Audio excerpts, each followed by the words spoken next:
Me da mucho gusto compartir la mesa con Pepe y con Noel. A ver, yo quisiera iniciar, traigo por ahí una presentación, pero quisiera iniciar con algunos comentarios generales sobre la presentación de Pepe y su artículo. Número uno, yo creo que el análisis que desarrolló Pepe es muy completo.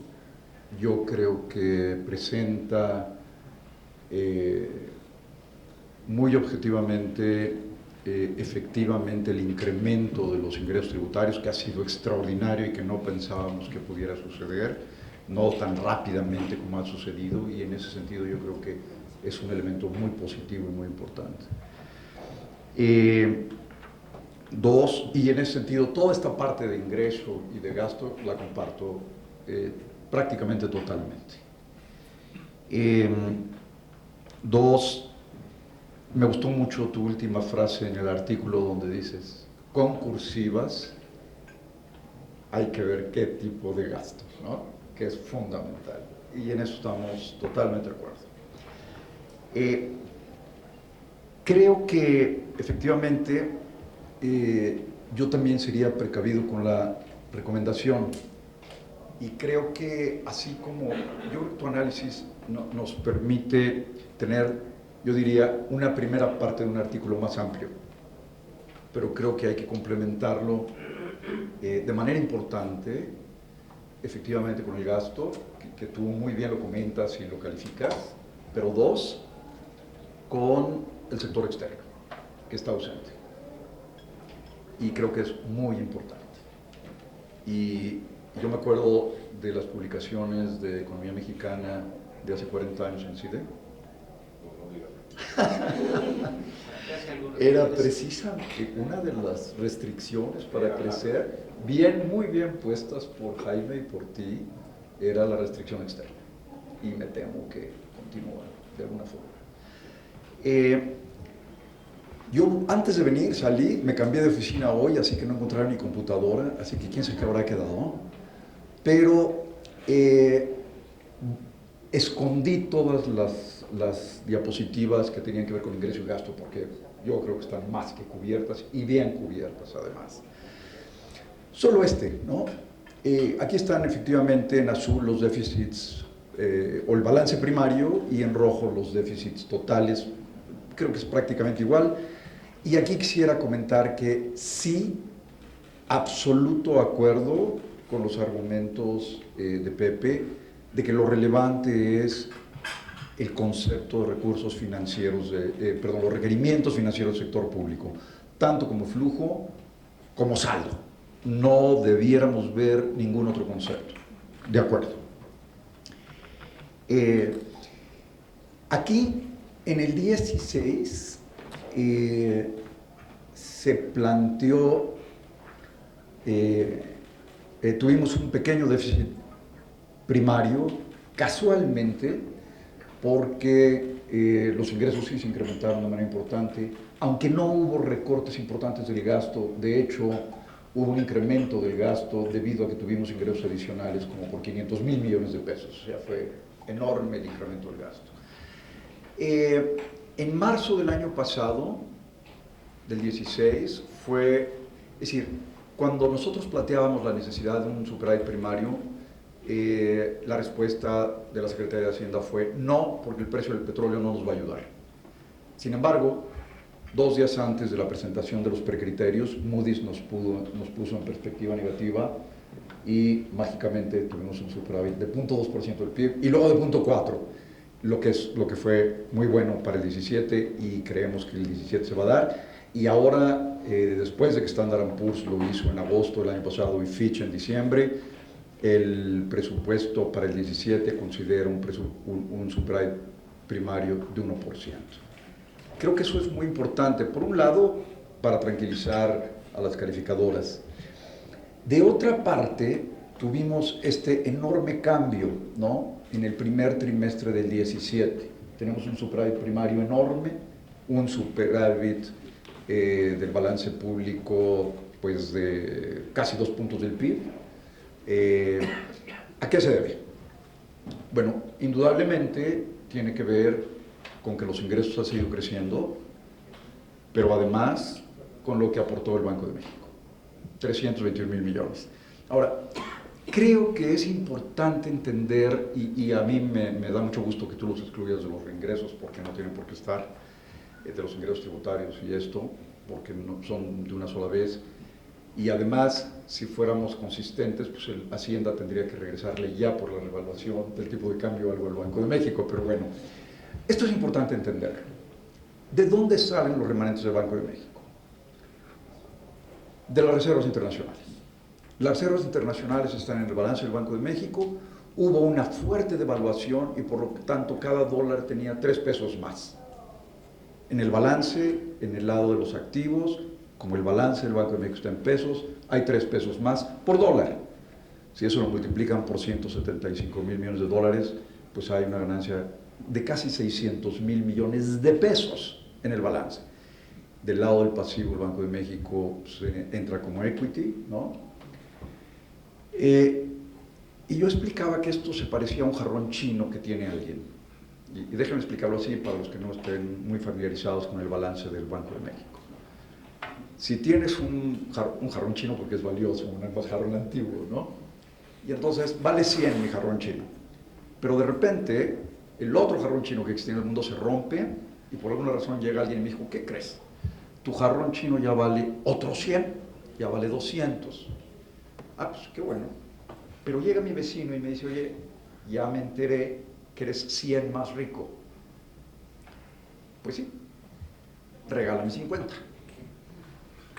Bueno, yo soy muy generoso, te digo, está bien, te regalo 50, pero yo no he vendido el jarrón chino. ¿De dónde saco el dinero para darle los 50 a mi vecino?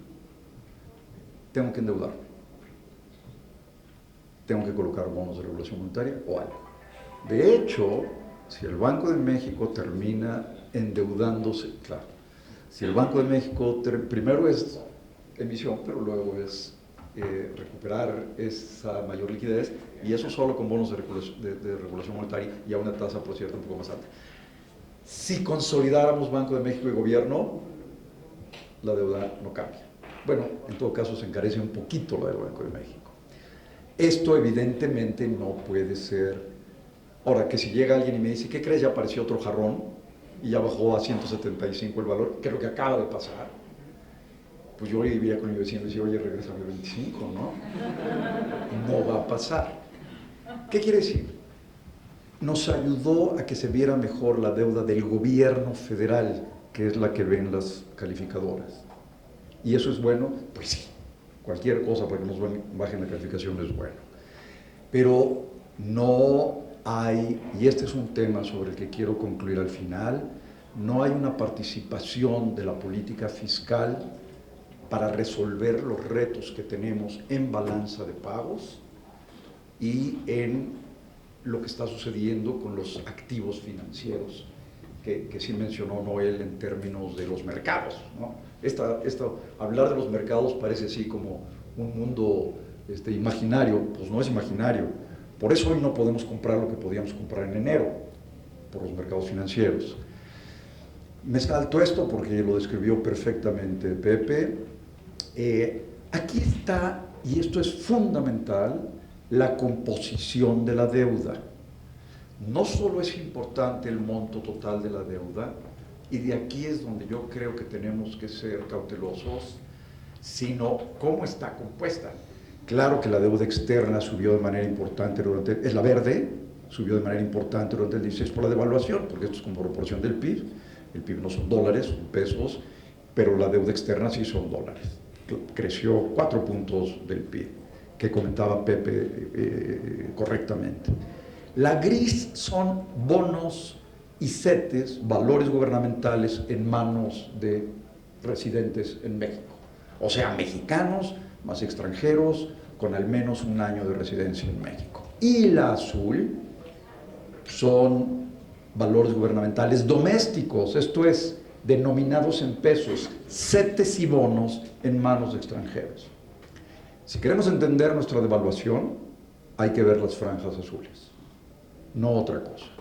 con excepción de Trump, pero Trump ya pasó, esperemos. Esta es la deuda por quien la debe. Evidentemente el gobierno federal subió mucho, los organismos y empresas han subido, por parte de ella porque está en dólares también.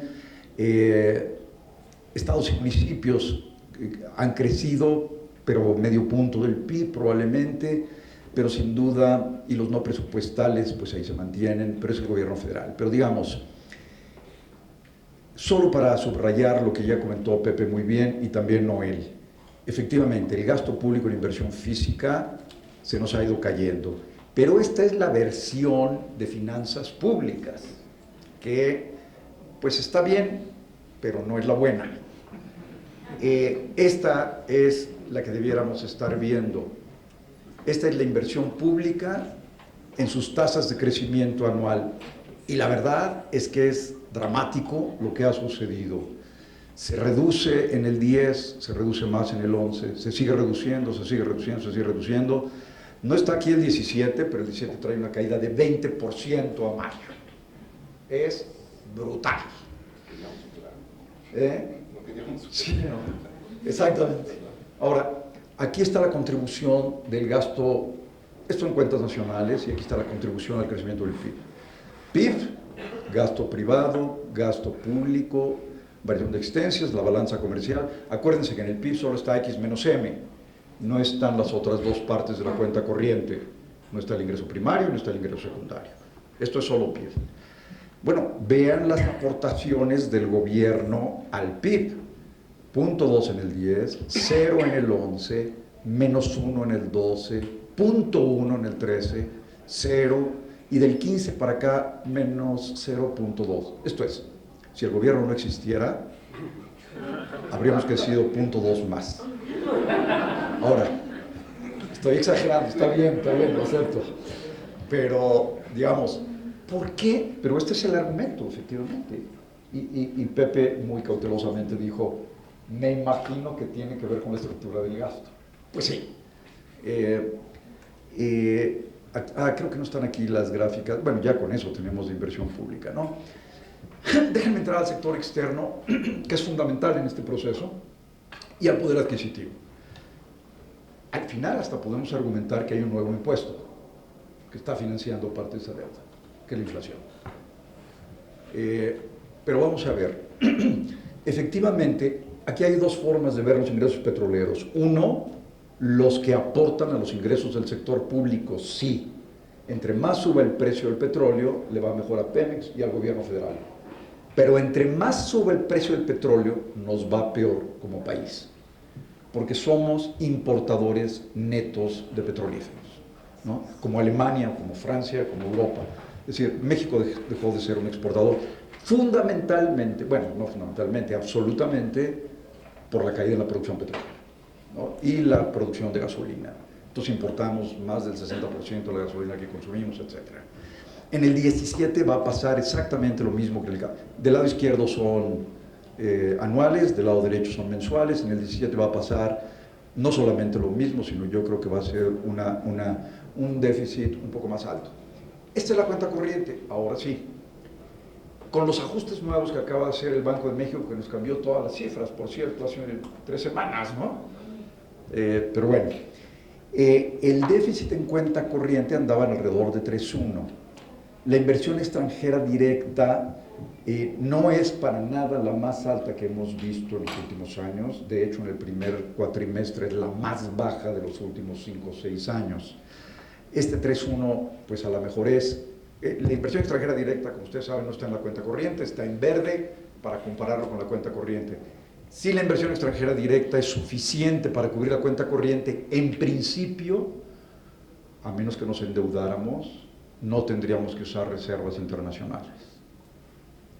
Y nuestras reservas internacionales, yo diría, están en un nivel apenas aceptable, ¿no? ¿Qué pasa?